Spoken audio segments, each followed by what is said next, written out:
All right, so here's the iPad. Paul's scan just came back, so I'm gonna take a look.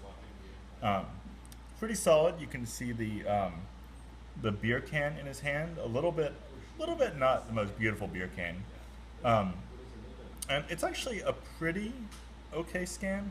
We have this like weird seam under his arm, and a weird seam on this side.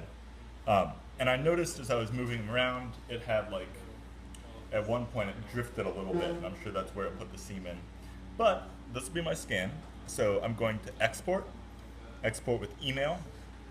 It's going to charge me, so I say okay, um, and I just pay the man. Um, and then in my export, um, the last thing is I'm going to export as OBJ. That's important. Unity can't. I want OBJ rather than PLY because I want this to come in as a texture. Unity is way better dealing with texture maps.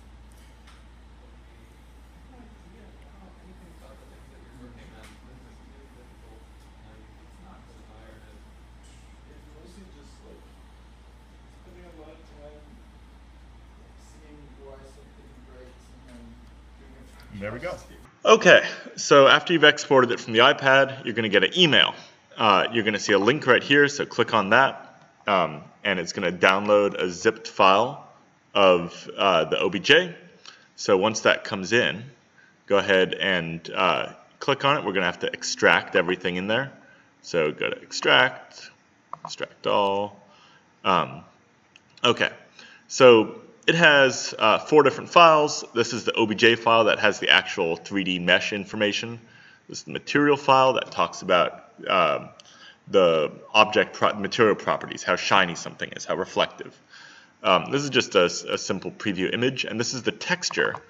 So this gets stretched around the 3D shape. So you'll see, like, here's Paul's face, and that's going to get stretched around the face part of the mesh. They all look very like kind of exquisite corpse, chopped up parts of a 3D scene. So we're going to open up MeshLab. And inside MeshLab, go to File, Import Mesh. And then we're going to go into our folder here. So here we go. And it's going to pull in that 3D file. So this is a decent scan. The beer that he was holding in this hand, maybe it was too shiny or didn't come through so great.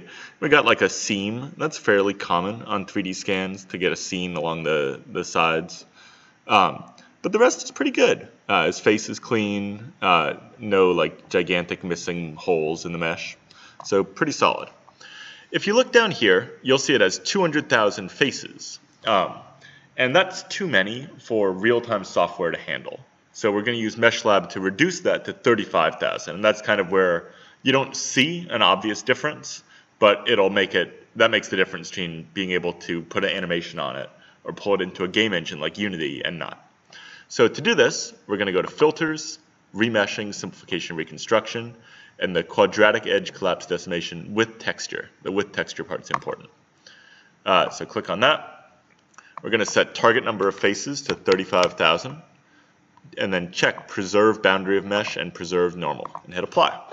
It's going to crunch through for a few seconds, and you shouldn't see any difference. It should look almost exactly the same, but if you look down here, it says it's got 35,000 faces. Finally, we're going to export that mesh. It's important to export it as an OBJ file type, and I'm just going to call it like 50,000 polys. And just hit yes there. And if I go back, I'll see I have a new mesh and material file and the model texture. So at the very end, I'm going to need to zip these all together into a zip file to upload into Mixamo, the animator program.